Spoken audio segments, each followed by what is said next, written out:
We're now here with Direk Joel Amangan. Bakit po sa tingin nyo, mahilig tayo mga Pilipino sa beauty pageants like Miss Universe? Bakit humaling na humaling tayo sa mga ganun? Dahil napaka-importante ng konsepto ng ganda sa kultura natin. Mahilig tayong tumingin sa mga magagandang bagay, sa magagandang nangyayari sa buhay. Para sa akin, parang nagbago yung pageant industry. It's more relevant kasi it's about yourself.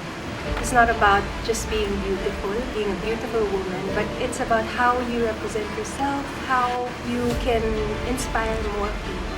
Nasaktan ako, William!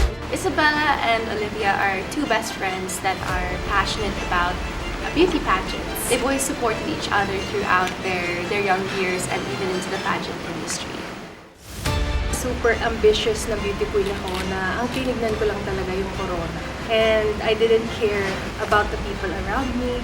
Ito'y batay sa mga totoong nangyayari sa lipunan, pero walang specific na istorya na pinagbatayan. Yung konsepto lamang na may pinatay na beauty queen, yun lamang ang kasama doon. This film will really empower women. Matututunan din kasi nila dito na pag naging super ambitious ka, minsan maraming consequences din. You should know your limits. You should know your choices sa buhay. Don't underestimate women. What have you done? Please watch Sinag Maynila Film Festival from March 23 to 29.